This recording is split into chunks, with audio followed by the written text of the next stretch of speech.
Halo sobat, jumpa lagi di perjalananku. Di video kali ini saya mau melanjutkan cerita sebelumnya dari Kabupaten Lumajang menuju Jawa Tengah. Saya berangkat dari penginapan saya di kawasan Tupak Sewu itu sekitar jam 12-an.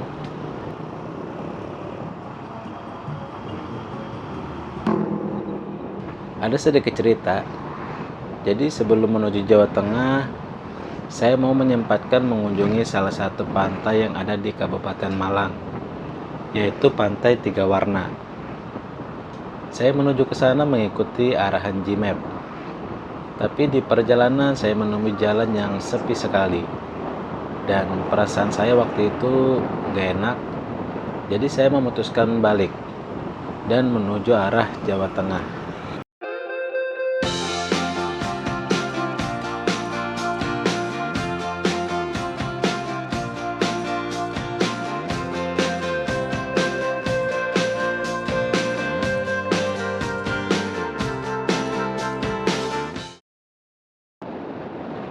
Karena waktu saya lumayan banyak terbuang dan hari mulai sore, jadi saya usahakan sebelum malam sudah dapat penginapan. Tapi saya belum tahu sobat, mau nginapnya di daerah mana. Ya jangan sampai saya malam di jalan. Karena kalau riding malam itu saya sering mengantuk. Dan misalnya saya paksakan terus jalan, saya nggak tahu daerah yang saya lewati nanti itu aman atau enggak.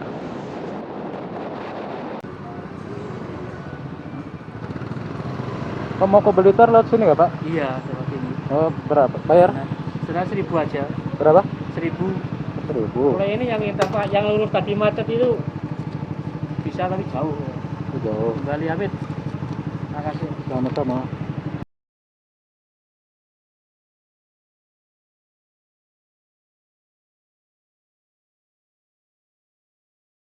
Di depan ini namanya Bendungan Lahor, yang masih kawasan Kabupaten Malang, Jawa Timur. Terlihat pemandangan waduk dengan latar belakang Gunung Kawi. Sepertinya enak nih nyantai sore di sini. Tapi karena waktu yang gak memungkinkan, jadi saya skip aja. Selain fungsinya sebagai bendungan, tempat ini juga dijadikan wisata. Karena tadi saya lihat ada beberapa spot foto dan juga perahu untuk menyusuri waduk ini. Jalan ini kerap juga digunakan sebagai jalan pintas bagi kendaraan dari arah Kabupaten Malang ke Kabupaten Blitar ataupun sebaliknya.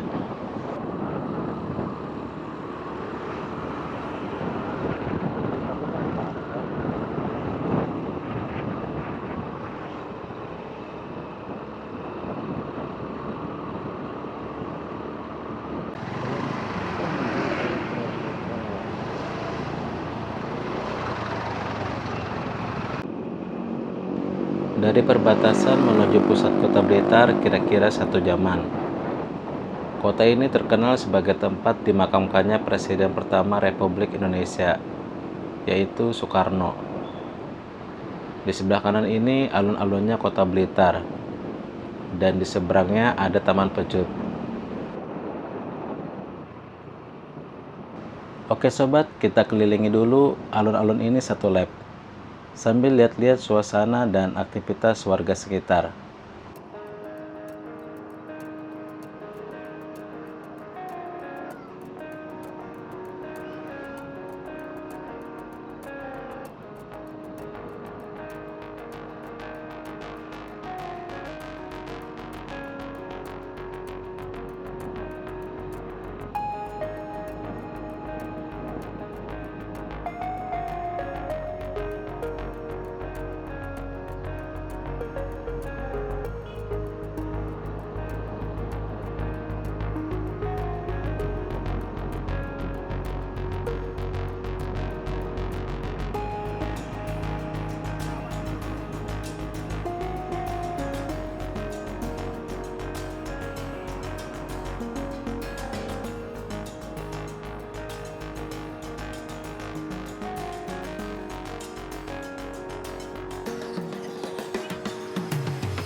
Terlihat ada banyak pedagang kaki lima, tapi pengunjungnya sedikit. Atau mungkin karena bukan weekend kali ya, jadi tempat ini nggak begitu ramai.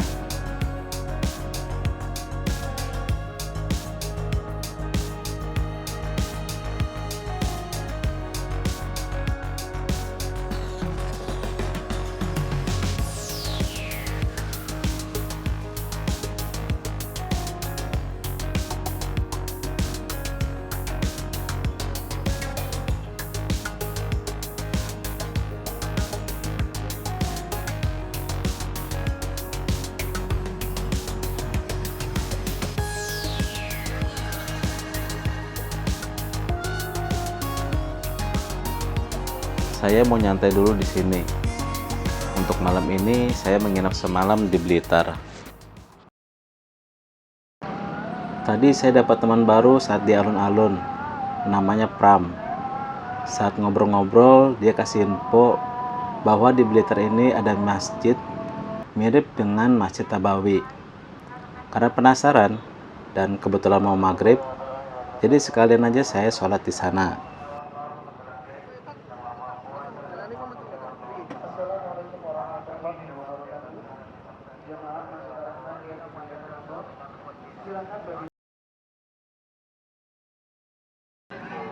Awal mula rencana pembangunan Masjid Ar-Rahman bermula dari keinginan Abah Haryanto yang merupakan salah satu pengusaha di kota Blitar, di mana dari pengalaman beliau ketika naik haji saat berada di Masjid Nabawi dan membuat beliau terinspirasi. Akhirnya memutuskan untuk membangun masjid ini dari dana pribadinya.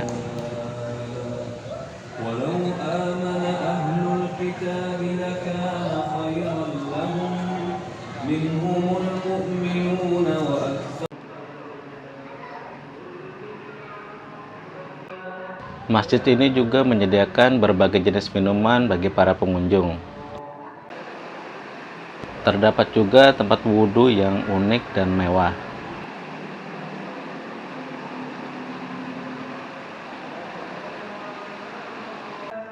Di bagian lain terdapat wastafel, bisa untuk cuci muka atau mungkin bersiwak.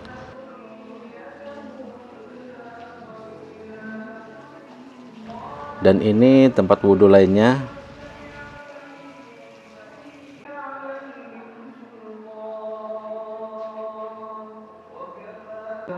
Masjid ini diresmikan pada tahun 2019. Masjid Ar-Rahman dikenal dengan arsitekturnya yang mirip dengan Masjid Nabawi di Madinah. Dari info yang saya dapatkan di Google, aroma parfum ruangan dalam masjid ini diimpor dari Madinah, sehingga sama seperti parfum yang ada di Masjid Nabawi. Di tempat imam terdapat kain kiswah yang seakan-akan membuat jamaah berada di depan Ka'bah. Masjid Ar-Rahman kini tidak hanya dijadikan sebagai tempat ibadah, namun juga untuk tempat wisata religi bagi para wisatawan yang berkunjung ke Blitar.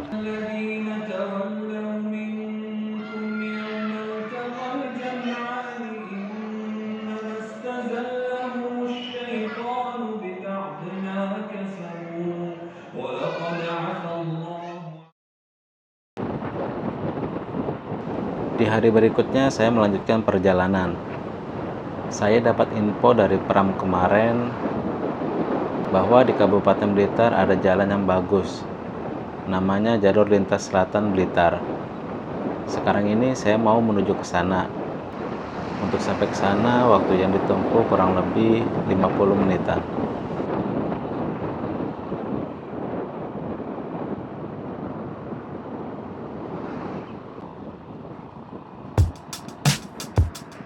Ini dia sobat, Jalur Lintas Selatan Kabupaten Blitar.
Satu Mau orang tanya. 10.000. Ini tembus Tulungagung enggak? Ya, Tulungagung. nggak bisa. Oh, ini Ustaz Kalau aja. Tulungagung terbalik, Mas. Oh, gitu ya. Ya. Mau ke Tulungagung. Iya, lewat JLS ada Ya, jalan lewat nggak? BLS nanti mentok sampai ngambil kanan. Itu arah Katimangan, Gawang. Tapi lewat Gawang terus JLS ya? Katimangan bisa. Ya. Oh, gitu. Kalau terus lewat JLS-nya enggak, belum tembus.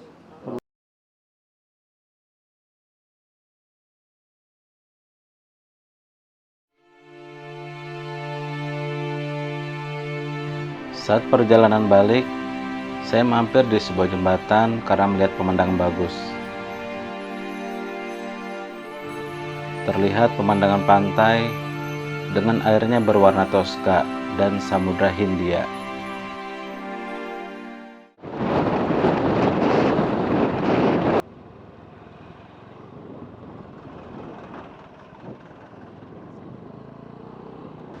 Dari JLS Kabupaten Blitar, saya melanjutkan perjalanan. Jadi saya diarahkan Gmap bukan ke arah jalan poros, melainkan jalan pedesaan yang di kanan kirinya terdapat persawahan. Kalau di tempat saya ini bisa jadi tempat usaha, sobat. Jadi di Samarinda itu ada daerah yang terdapat persawahan. Orang-orang menyebut kawasan tersebut dengan Betapus, karena di Samarinda itu jarang sekali ada pemandangan persawahan. Nah, saya mau kasih sedikit review bagaimana wisata Betapus yang ada di Samarinda. Karena the power of medsos, tempat ini menjadi viral hingga ramai sampai sekarang dan banyak dikunjungi. Jadi banyak pedagang yang memanfaatkan situasi tersebut untuk mencari rezeki. Tempat ini paling ramai di hari Sabtu dan Minggu sekitar jam 4 sore sampai setengah 6. Kadang ada kondisi kendaraan susah sekali lewat karena ramainya pengunjung.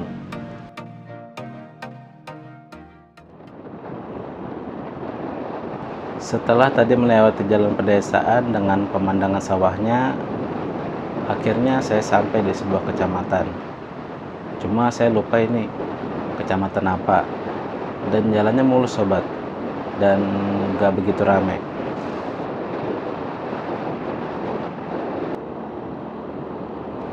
Saat ini saya ada di Jalan Nasional Kabupaten Trenggalek, mau menuju Kabupaten Ponorogo. Di sebelah kiri ini terdapat waduk, namanya Waduk Tugu.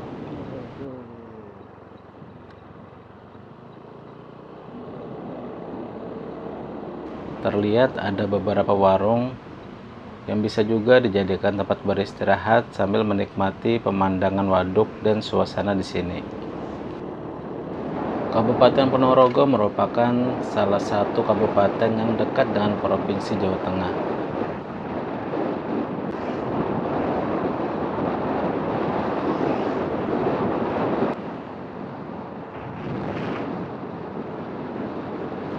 Karena hari sudah sore, jadi saya memutuskan mau menuju Solo aja dan menginap semalam di sana.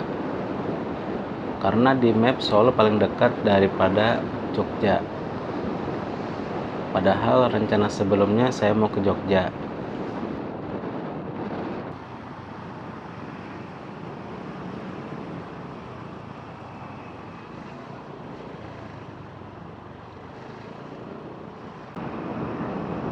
Sebelum malam akhirnya sampai juga di Solo atau Surakarta. Bagi kalian yang belum pernah ke Solo, berikut sedikit review beberapa jalan yang ada di Solo.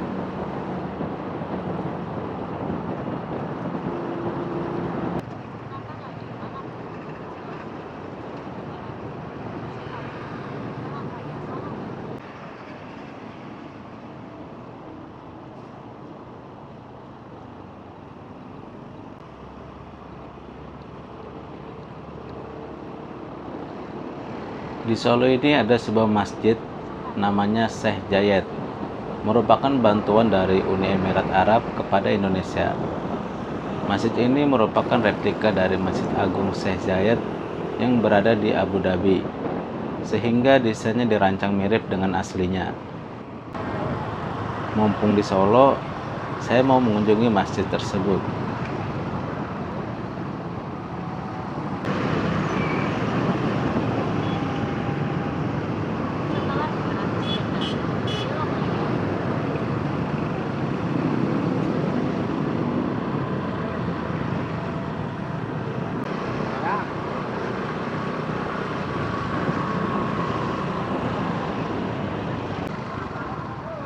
Ya salam. Ternyata padat sekali sobat.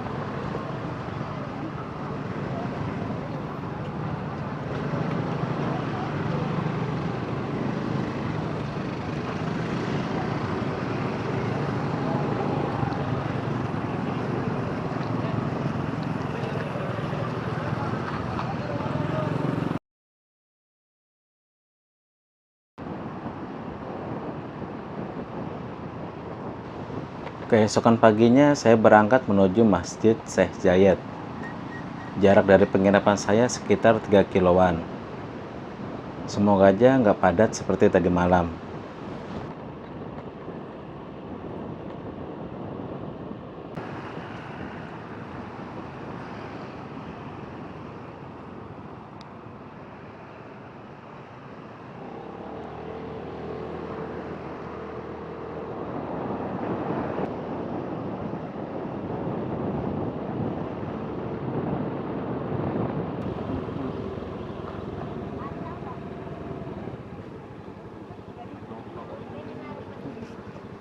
Parkir motor di mana ya, Pak?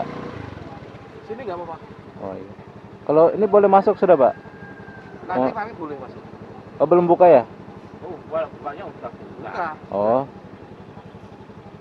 Kalau mau parkir di dalam nggak bisa. Oh, di sini aja ya. Oh iya.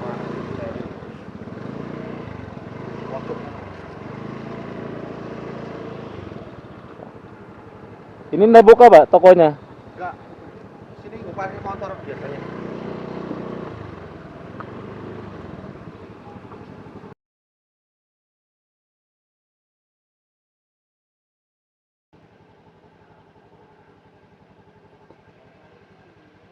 Di siang harinya setelah sholat Jumat, saya berangkat dari penginapan saya di Solo menuju Jogja.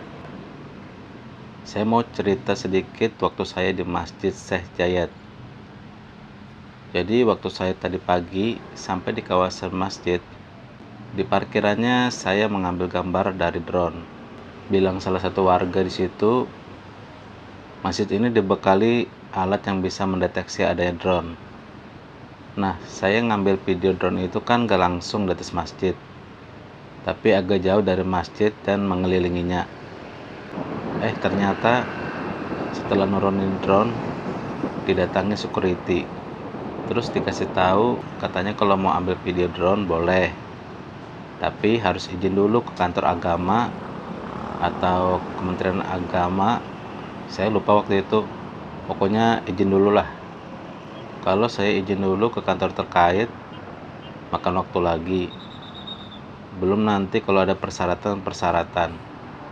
Karena nggak mau ribet, jadi saya pilih hapus video aja. Pokoknya kalau dibuat konten izin dulu. Tapi kalau untuk pribadi nggak apa-apa katanya, seperti selfie.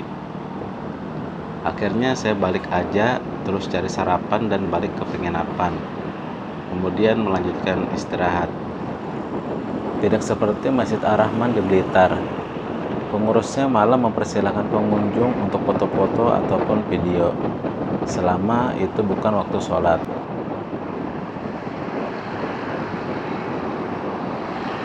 Sampai juga di kota Jogja sobat. Yuk, bagi kalian yang belum pernah ke Jogja, mari kita lihat bersama-sama bagaimana kota Jogja.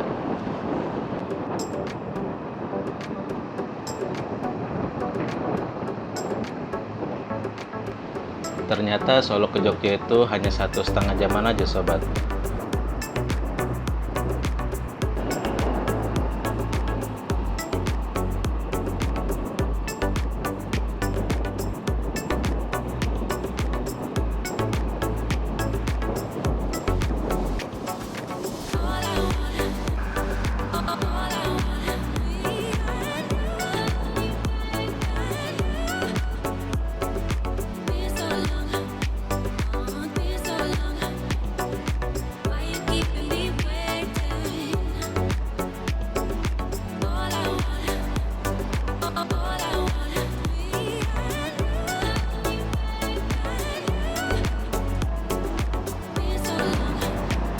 Ini dia Jalan Malioboro yang terkenal itu.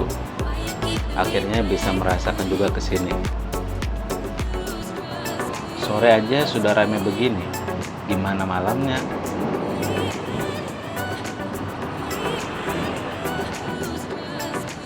Terlihat di kota ini masih ada kendaraan beca dan delman.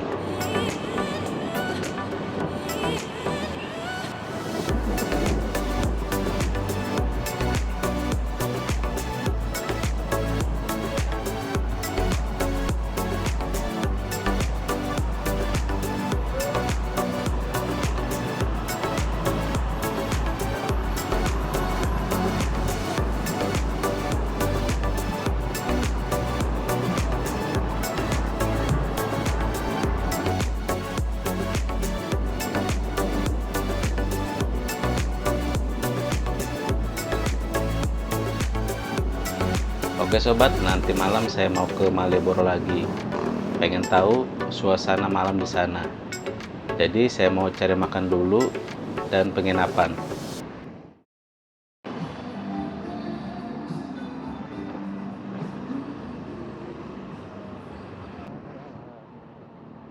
Mari kita lanjut jalannya malam ini sobat. Saya dapat penginapan yang sesuai kriteria itu 3 kilo dari kawasan Malioboro. Nah, di depan itu adalah Tugu Yogyakarta, yang merupakan salah satu spot objek wisata yang banyak diminati ketika berkunjung ke kota Jogja. Wisatawan yang berkunjung ke kota Jogja biasanya mengabadikan momen tersebut dengan berfoto di depan Tugu.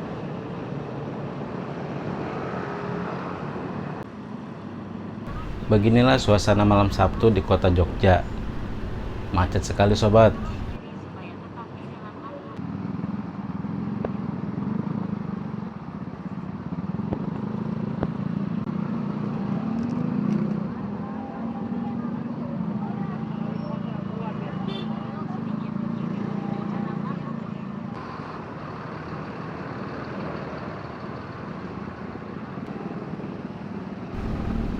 Sesampainya di kawasan Malioboro, ternyata jalannya ditutup. Lalu saya mencari jalan alternatif.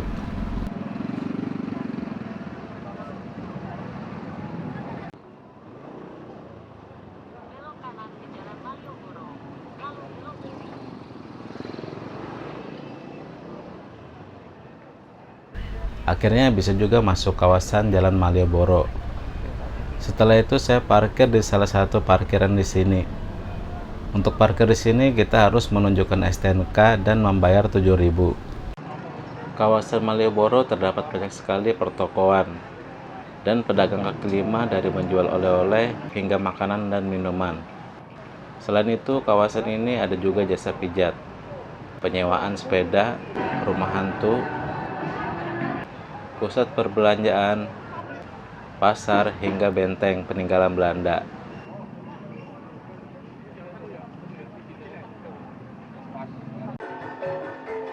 Kalian bisa juga melihat seni musik pengamen Jogja.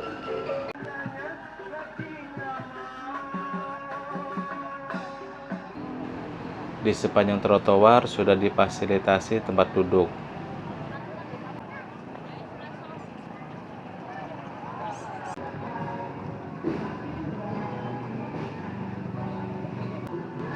Di kawasan Malioboro nggak lengkap kalau nggak foto di papan nama Malioboro.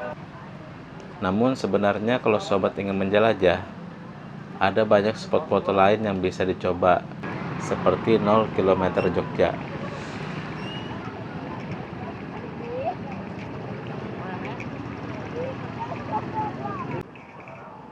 Itu tadi beberapa informasi yang bisa saya sampaikan.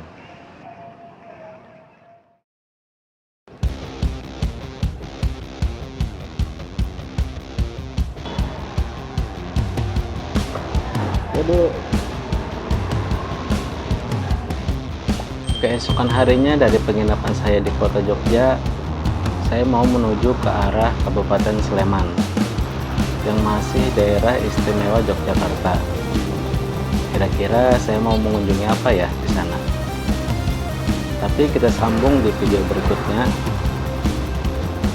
Jadi itu tadi sobat, cerita perjalanan saya di video kali ini. Semoga kalian yang menonton sedikit terhibur. Jangan lupa support saya dengan cara like dan komen video ini, lalu subscribe dan share ke teman-teman kalian.